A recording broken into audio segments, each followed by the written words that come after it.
Hello and welcome to another edition of Bull and Specs. I say another, if it's your first, a special warm welcome. This is, what are we up to, Shane? Episode 23? 23, yeah. Shocking. Anyway, I am Adrian Lacey in the deep south. So good they named me twice. Adrian Lacey. I don't know what that's about.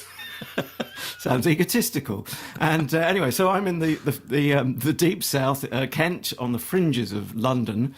And up, I nearly said upstairs then, up in the Midlands, or down in the Midlands if you're in Scotland or further north. Don't preempt the introduction, Shane. It's Shane O'Connor. Now you can go. I sound like a mad uncle that you keep in the attic, or maybe I should be kept in the attic. Was that Jane Eyre? Although it was a woman. Who kept their wife in the attic? We're so well read, aren't we? Like in literature, you mean? I thought you meant in real life. Well, probably someone's done it in real life as well. No, is it Jane Eyre? I always confuse Jane Austen and Jane Eyre. That's how well read I am. One's the title of a book and one's the writer. Which one was the bloke? That was George Eliot. Don't confuse me. That's it, yeah. Mad Georgie Eliot. Anyway, how are you, Shane? I don't know. I have no idea. Do you want a second opinion? Completely bewildered now. I don't know anything anymore. Who's a man? Who's a woman? Who's in the attic? I'm not. I'm good, thank you. Yeah, back in the UK, as you said. Yes. And actually, that brings me on to what I did this week kind of thing was last week. So it's cheating a bit, but it was since the last podcast. I just wanted to quickly relay a story about the differences between entering the UK and entering Spain.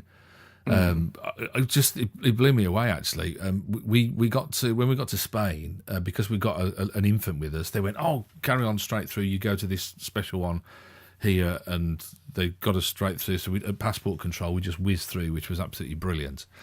Because you have to give up your pushchair kind of thing, so you end up carrying your child through and all the rest of it. So you don't want to be doing that for any longer than necessary. Not at my age, I don't want to be doing anything for any longer. Not than at necessary. His age. Remind me his age. Not at his age, or if he was any older, because he's getting heavier by the day. But yeah, so you kind of think, oh, that was really good. Back at the UK, however, completely different story. 2 planes landed around the same time, which is give or take about 400 people. And passport control just not geared up for it in this country. In Spain, I think there were about 15 or 20 stations open for passport control. In the UK, they had 4 agents for 400 people. 100 each. And plus they have the biometric thing, and I think they had 4 machines and only 2 were working. Oh, lummy. And I said to the guy on passport control, Adrian, I said, I'm not being funny. I said, why can't we do this? What is the problem? I think, is it staffing or whatever? Why, Mr. O'Connor? What's the problem? He said in a rather hoity and sniffy way. And is it as if you were the problem? Exactly. So I just kind of gestured behind me to the 390 people that were milling about, whatever. And he said, well, we've had 2 planes land together. I said, yeah, but we don't see. I said, it can't be the first time that's happened. I was going to say, and you would expect it, wouldn't you? You would know. Kind of thing. It's not like, oh, blimey, look, another one's come in. Where did that come from? So I think it was scheduled. And what shocked me more, Adrian, I think, wasn't the fact that they were so bad and it was just appalling and wasn't working, but the fact that he refused to acknowledge it. He didn't even say, yeah, we're understaffed, or well, there's a lot of sickness at the moment, or have to explain to me, I'm only the customer. But do you know what I mean? It was just that kind of revelation. But yeah, so that was my. It wasn't as bad as when I got home, though. I got home. We're on a septic tank here. And previous episodes have revealed that. So exactly for newcomers. To be honest with you, I'll tell anyone who listen about my septic tank. I'm so proud of it. But I bought a little canister of. You put these little tablets down the loo every month, and it's good bacteria that eats all the things that are down there. And so I went under the kitchen cupboard because we were due to put another one in. I'm underneath the sink, and I said to the wife, I said, have you been, is it sort of like washing powder? We use those washing powder tablets, and sometimes they break up. There seemed to be, but it wasn't washing powder, it was bits of plastic, and it turned out that a mouse had got in and eaten £20 worth of septic tank bio tablets. Oh, my giddy aunt. Well, I mean, that's some kind of pest control. Presumably they didn't live to tell the tale, the mouse tale. Well, I don't know. Do you know what? I'm frightened to get everything out and have a look. You know what the kitchen cupboards are like under the sink? Oh, well, yeah, you don't want to see mine. Can you smell anything, sir? No. And the cat hasn't reacted, but they might not unless they're alive, might they? So long story short, that's my job after the podcast is to go and empty out go and see if I can smell a rat or a mouse or whatever it was. Or yeah, so that's pretty well my week. What about yours? What have you been up to? Well, I mean, I don't think I can compete with the showbiz glamour of your lifestyle, Shane. But I've got two mini anecdotes myself, because we should explain, if people haven't already worked out the format, if you're new to Bull and Specs, it's me here, him up there normally, apart from last week when you were in Spain, of course. We talk about our past week and our personal news, and then we go on to sort of national and international news to pick off two big themes from the week, which sort of get people's tongues wagging generally. So before we get to either of those two news stories, I tweet away at Adrian Lacey01 when I've got time. It's Lacey with an E, Lacey, and I'll tweet about what I think are important news stories and serious stuff, amongst other things. And of course, it falls on deaf ears. No one picks up on it. I tweeted about a bit of kitchen roll, holds up kitchen roll. For those of you just listening rather than watching us on YouTube, an unusual coloured kitchen roll. What would you call this? I mean, it is orange, but would you give it some fancy tangerine term? Is it Trump? Trump coloured. Trump orange. It could be, yes, actually, it could be. Anyway, but I associate it with the 70s. You remember the 70s were, for those of us around then, everything they were was orange and brown. Orange, wasn't it, in the 70s? Yeah, orange or brown. And so I bought this kitchen roll just out of novelty, like you do, which was orange. And I have actually only got the one sheet left. But I tweeted, the 1970s just called. They say they want their kitchen roll back. Yeah. And it got retweeted and liked and all of that in the way that none of the other, what I quote, important news stories did. So I probably should just spend my life tweeting about trivia, which is very tempting. And a lot of life is trivia. That's the point, isn't it? If anybody knows, by the way, and I'm assuming you don't, why everything was orange in the 70s, what happened? Because, I mean, like, literally, from cars to curtains to TVs to furniture, everything was orange, wasn't it? Yes. Or brown. And, all I can think is that, I mean, obviously fashion is fashion, and you know, once something takes off, then we all fall in line. I mean, even the big manufacturers, I mean, they would pay millions. They do, I suppose, pay millions to try and anticipate the next fashion.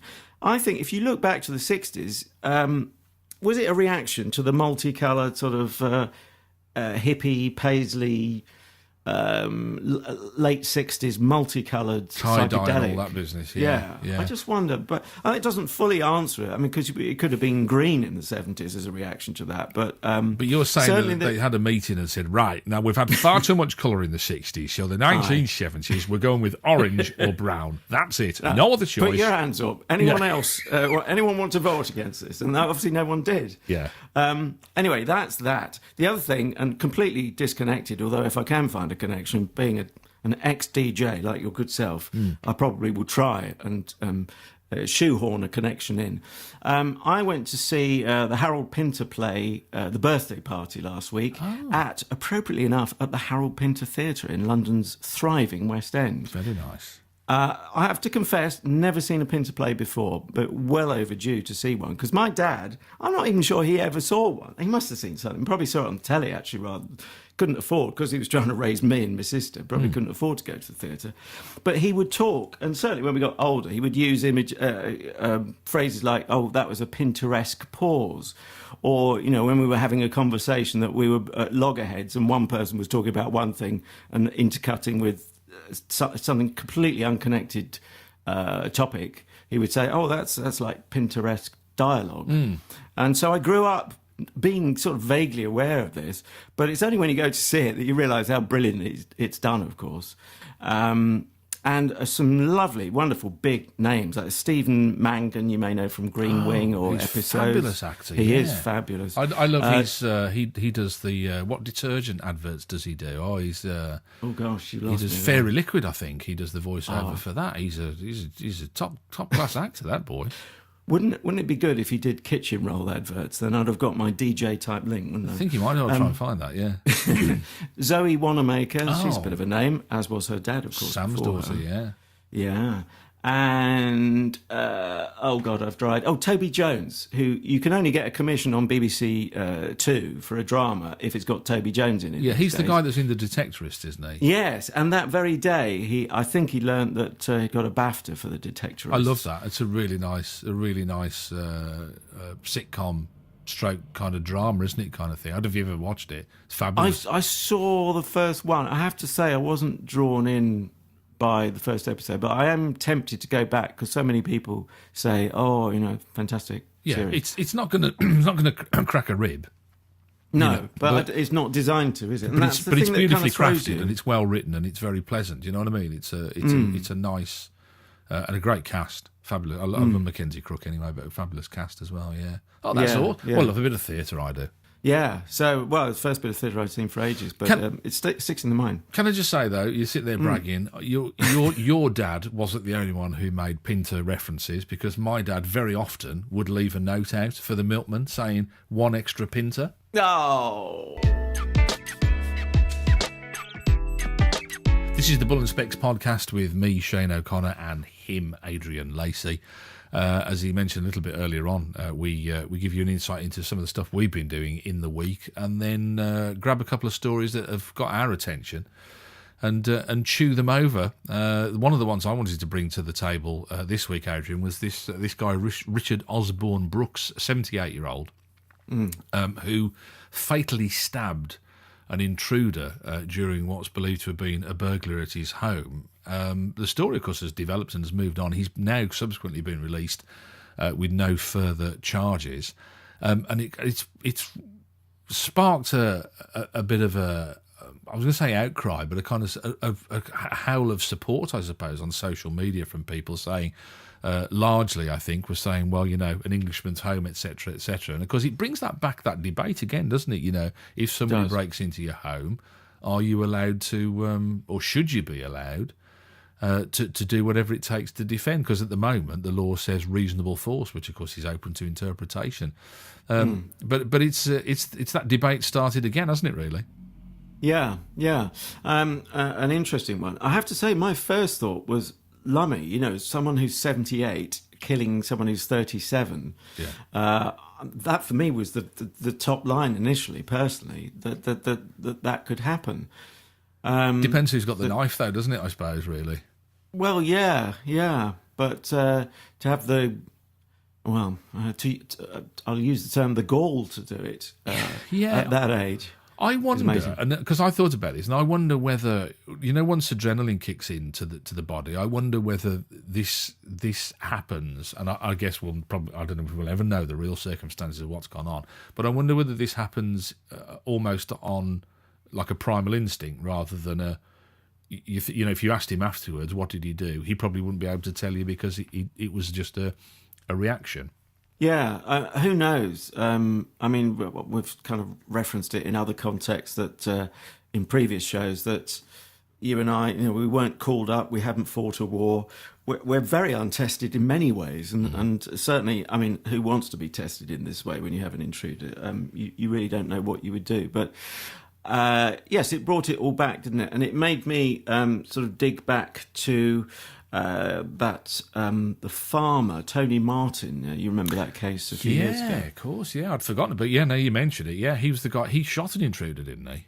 Yeah, I said a few years ago. Shockingly, it was 1999. So it's getting on for absolutely. Yeah, getting on for 20 years, near enough.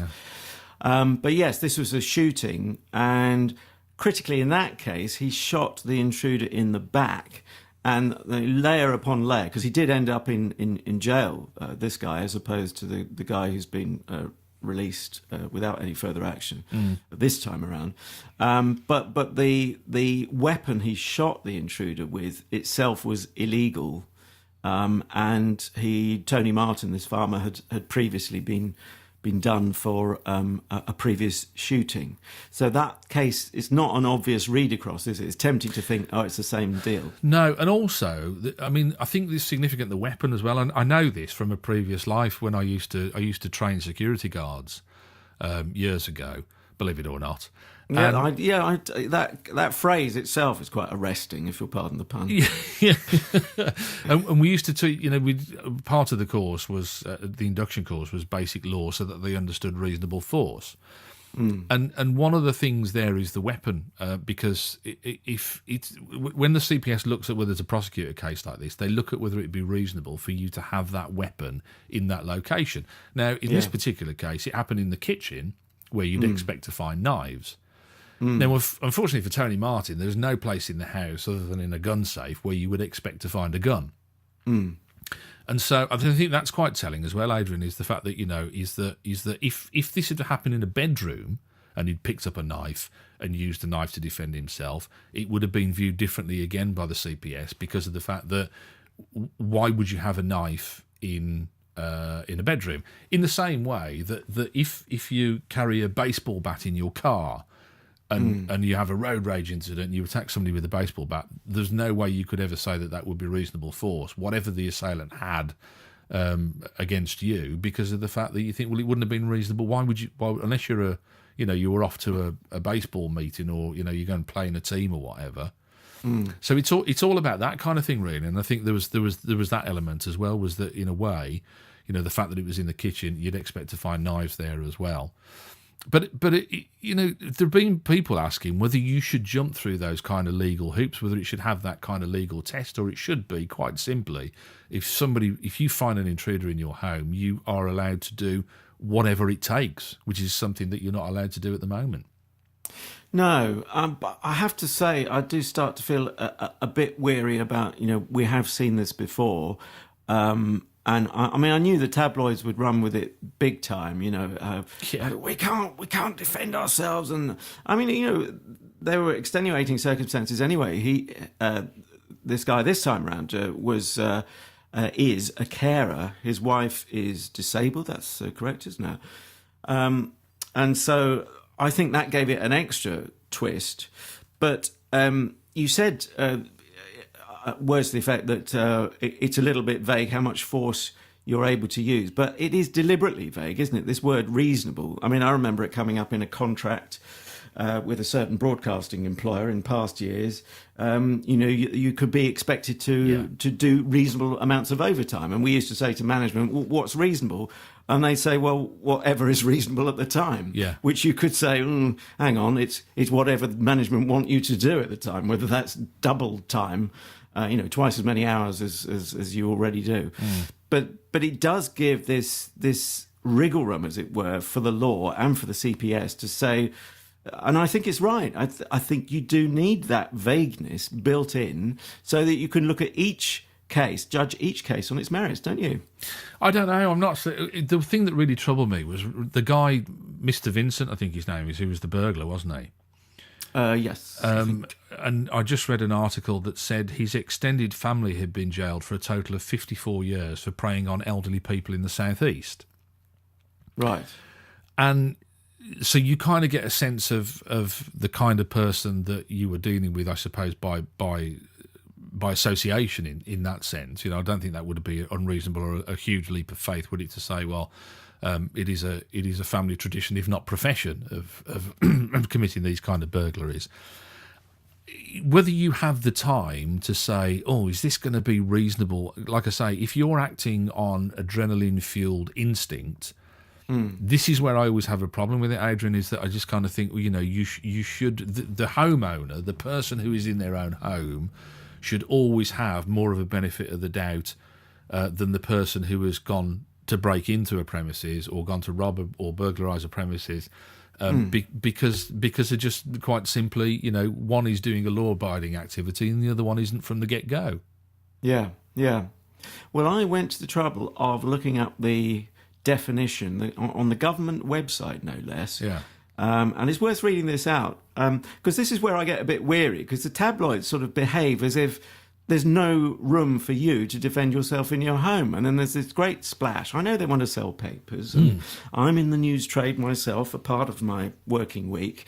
And I know the tricks and flicks that go on there, but the reality is that nothing has changed really, as far as I'm aware, for years.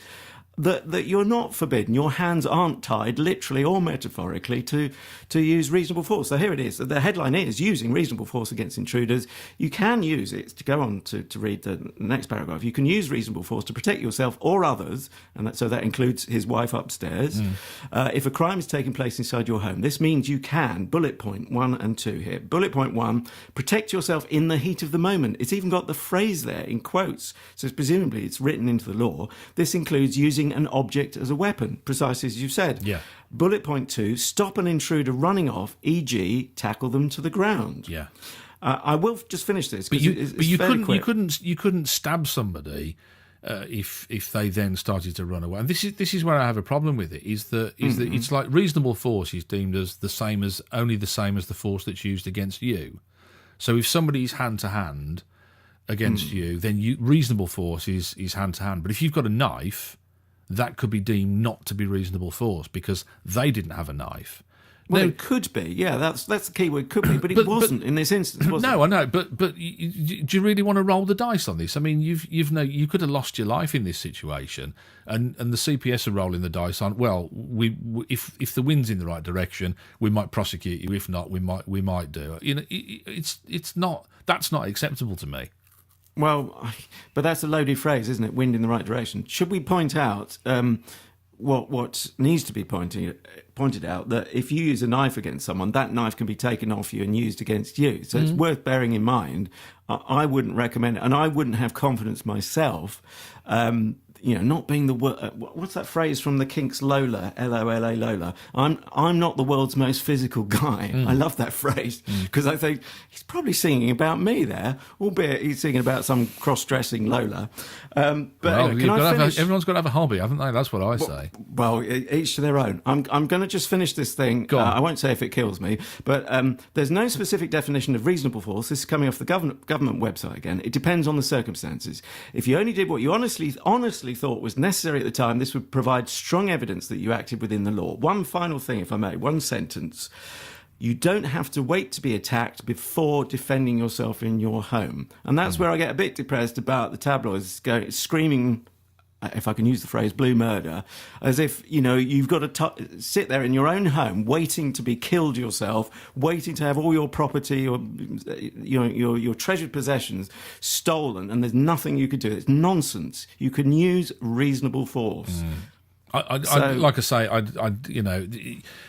you're doing is you're saying in the cold light of day or in the cold light of court, somebody will judge what your actions or reactions were. All I'm saying is I just think that is a difficult thing to do, and I think if you have more of a definite, rather, it's like you were saying, that the vague term about what's reasonable is open to interpretation, and I'm sorry, but that's the reality of court, is that it is the wind in the right direction if you get the right judge, if they are minded the same as you, and if they're not, then God help you, because you could end up going to prison for defending your family. That has happened. I mean, that could happen again. I think we'll possibly agree to disagree on that one. And so we sashay mindlessly into Act 3 of 3. Do you like the theatrical reference there as a callback from earlier? I just had like a kind of, when people say things and you get the vision of it in your head. People mindlessly. What was I wearing in your head? All right.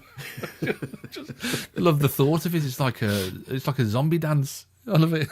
I saw myself in a coloured skirt, in sort of canary yellow, funnily enough. Oh, yeah. Yeah, anyway, probably best not to dwell on that for medical reasons. Anyway, I'm in some trepidation. Is there a word trepidatious? I think there is. If there isn't, there should be. I'm a bit trepidatious about touching on this because I know we're going to differ on this one. And I'm not sure we're going to agree to differ this time. Gender pay gap is the headline. And of course, this, as we speak, in the last few days, figures have been published by law. Indeed, any company in the UK with more than 250 employees has to publish figures about its gender pay difference. Did you notice how many companies held back literally till the 11th hour? I suspect because they didn't want to be the top news story. Or possibly because they've got businesses to run. Yeah, but they're not running them in the dead of night. And I did notice a female colleague, as it happens, pointed out that a significant number were publishing overnight. And I said, they're probably not hiring people on a night shift there. They've automated the publication thanks to their computers over that one. Now, I know where you're coming from in this one. I think the listener, viewer will soon sense if they don't already know. But I don't think it's a wasted exercise. I hear what you say about running companies, and we can all say, yeah, paperwork, blah, blah, blah. But there is a purpose to this, and I suspect if you were female, you might be a bit more on side than you are, because 78% of companies pay men more. You don't argue with at least that figure. I don't agree with any of it. I do argue with all the figures. I think the figures are absolute hogwash. I don't believe that it's true. I think this is the very definition of fake news. Okay, so I've got a one-word question. Why? Because the figures are too broad. I mean, even people who saw the figures that were released by the government. I mean, even your beloved BBC. My beloved BBC. Well, you always say something disparaging about me hating the BBC, so I thought I'd turn it around on you. The BBC finds no evidence of gender bias in pay. Now, I'm telling you, if any company could find gender bias in pay, the BBC could, because they could make sure that they do. Sorry, are you talking about the BBC's own? Yeah, they've published a review of on-air pay which finds no evidence of gender bias in pay decision making. There are so many factors in all of this. I mean, I don't know whether how deep we can go with the time we've got allowed, but broad figures don't tell the story. And yeah, I don't believe any of it. I mean, how long have you been in work? And this is the first time we've ever heard that this is the case, that women were paid less. I mean, I know it happened in the 60s, and of course, famously at Ford there were the Dagenham, were the seamstresses. I think they did the interiors. They were, didn't they? On the seats. Yeah, they went on strike, and you kind of think, and then it became law that you couldn't do it. But people are just conflating variables within all of this to say, oh right, okay, men are paid differently from women. Well, yeah, sure they are, but then you would have been paid differently from me, and other women would have paid differently from other women. Whether it has to do with gender, I don't believe it.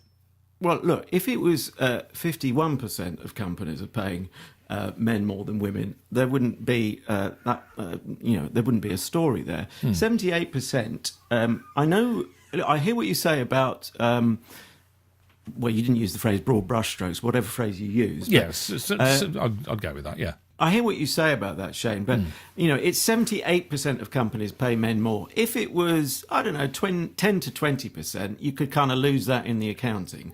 78% is trying to tell you something. I completely accept what you say about words to the effect broad brushstrokes, or there's a lot more subtleties, nuance to come out, and all of that. And some companies are able to say, to hive off, as it were, sort of subsidiaries with bad stats, so that the main headline for that company is quite good, user friendly, as it were. And other people have analysed this in one of my day jobs, so they know what they're doing with bouncing around business stats. They read it like some people read horsing form in the Horse and Hound or whatever it is, Racing Weekly. They say other companies have actually got a bad headline figure when it's just a few, a relatively small percentage of what's going on in the business, which is skewing the figure. But the figures are meaningless, aren't they? I mean, they're just completely meaningless. So you say, okay, you pay men this amount and women this amount, but it doesn't look at how they're working. It doesn't look at the skill levels that they've got. It doesn't look at length of time they've been doing the job. Because No. I mean, what we're saying is, I mean, I'm really impressed with all these people who are challenging this gender pay gap, because what they're saying is that they don't in future want any kind of service increments to be given out to people. So you'll go in and you'll have that pay rate, and that'll be it until you get a pay rise. But and I completely accept what you've just said, other than each of those things you've mentioned, length of service, grade, etc. You didn't use the word grade, but worse than that again. Something. Each of those, for me, beg a question. Why have we not got more women at the board level? Why have we got women working in different ways to men? And of course, there's no easy answer to that. It will need much chewing over, and this is the first year. Don't forget. Well, a lot of it has to do with childcare, doesn't it? Yeah, exactly. And this is where you can hold your head high, because you seem to me to be an equal opportunities employer in your home, sharing the care between yourself and your wife. But not everyone's doing that. And there was one guy. He was in the public eye. I can't remember his name. Well, we're not sharing it. I'm doing it, and she's the breadwinner in the family. Okay. It's not a sharing role, but even better. But you're not typical, are you? If we looked at stats, why is that better though? I don't understand why I get a medal for that, because it's not a competition. It's just purely how we choose to do it, isn't it? It's not, one isn't better than the other, Adrian. I don't get that at all. But the overall thing is that it doesn't seem as if women are getting as much choice. Let me just give an illustration of a guy who thought he was being right on when he said, "Oh, I need to be paid more than my wife because I've got to support the family." And you think, hang on, that's looking the wrong end of the telescope. Why do you need to be paid more? If it was more equal between him and his wife with the childcare, he wouldn't need to be paid more. They could be paid equally, and it doesn't have to be penny for penny. I don't know what Frank's thought is on this. He was just about to tell you. I don't know if you could hear him then. He was just... his first words are gender pay equality. I must mention this, actually, because he's in the room. He's helping me out. He's in charge of editing at this end, because goodness knows I haven't got a clue what's going on. So you might hear him throwing in... He's just smiling at me now. Throwing in his two penneth from time to time. Yeah, I don't have a problem with it. If you want to go back and rewrite the basics and say, right, okay, we'll have 50-50 men and women looking after children in families. If you want to socially engineer that, then that's fine. But we're taking it completely out of context. That's the problem I have with it, Adrian. Is I just think and the difference is as well. When they talk about equality, I'm quite happy to have equality when it comes to opportunity, but not forced equality when it comes to outcome. I think if everybody has the same equality when it comes to opportunity, that's good. But you can't force it into a funnel then and say, and you must have equality of outcome, because people are different, and I'm not the same as you, you're not the same as the next man, and I'm not the same as the next woman, and they're not the same as the next person, and it goes on and on and on, because people are different. And I just think I think it's really frightening that we've accepted gender pay gap as a thing, and I don't think we've proven it's a thing, and I think that is really scary for the future. Well, I don't share that fear, and I think you've got to look at this stage where it is. Forgive the phrase, bald figures. Thank you, Frank. He was arguing, he wasn't agreeing with you. Oh, well, sorry. No thanks to you, Frank. Come outside. But 78% of companies, that's a trend. That's a big trend. It's not an accident. No, 78% of companies, though, reported on the figures they were asked to report on, but those figures don't show the true thing that's happening. They don't say that is really what is happening, because it doesn't take into account why it's happening. So it's meaningless. It's meaningless numbers. No, the why it's happening can be done with, I'm sure, loads and loads of digging over the next months. But no, you do the digging before you release the figures, because you don't go, okay, here's man A and woman A, and they're paid differently. Why are they paid differently? Well, it must be because man A is a man and woman A is a woman. Not the fact that she works 25 hours a week and he works 65 hours a week. Well, it is somebody said on Twitter, and I thought it was really interesting, they said, yes, I really agree with this gender pay gap. I'm a writer and I deserve to be paid what J.K. Rowling's paid. Well, Okay, the joke is heard, but I think you started No, off it's talking not a about joke, BBC though. It's presenters. true, isn't it? If you've I got know, a writer and a writer. Many a true word spoken in jest. But You know. I think creative industries, that's a very tricky one anyway. I mean, I'm sure there wasn't equality of pay to do a callback to the Harold Pinter play I saw, but then I wouldn't expect that. I would expect Zoe Wanamaker to be making more than one of the smaller names in the cast, even if they were male. But tell me this, on the figures that we've got, there are only 3 sectors where women are paid more than men. Of course, this is generalisation, but and completely meaningless figures. As no, you've not completely just, meaningless. They are telling you a said trend. That. You've just didn't- proven the counter argument with no, your theatre analogy. It's beyond coincidence. Come on, it's beyond coincidence. If it was 50-50, I'd say, waste of time. But you've got 50-50 something like... doesn't happen, though. That's in what and it what never rule will, are you but following look at- to say it should be 50-50? No, it's not about a rule. I'm not into that. Leave that to the communists if they want absolute equality. But there's a reason why there's 1, 2, 3, 4. It's like a dozen sectors where men are paid more than women, and just 3 sectors: water and waste, household employers, and quite bizarrely, mining. Only 3 sectors where women are paid more. That is telling you something. That is gender related. Absolutely, it's not. It isn't. Otherwise, that would be 50. If it was random, it would be 50. No, Law of averages tells you that. No, you're assuming that it's gender because that's how you've wanted those Because figures it's- split. no, So if you split But them that on was gender, the point. If you that's are the only doing a conclusion survey you on can come up gender with. pay, you don't then say, "Oh, well, let's do it on the colour of eyes. See if blue-eyed people are being paid more than brown." But that's my It's point. not Is that if you go, okay, well, I want the figures based on gender, that's the only conclusion that you can draw. So anything else, they were prepared to hear the answer. Oh, there isn't a gender pay cap. No story. We won't do it next year because it's a waste of money. No, but it's I think- 78% of I don't think companies that are makes a paying men difference. more. It doesn't make a difference because the statistics are meaningless. They're worthless. They're not worthless. They are telling you a trend, and it's they're got to not. be addressed. They're And not we need telling you more- a trend because they don't we give you need- the full picture.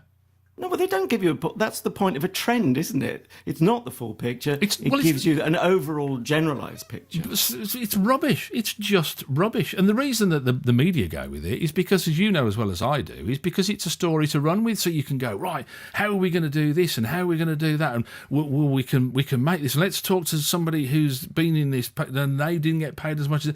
Because it's just going to fill column inches. That's why they want to do it. But we've got to the point where we accept this is a thing without proving it's a thing, and I just think that's horrific.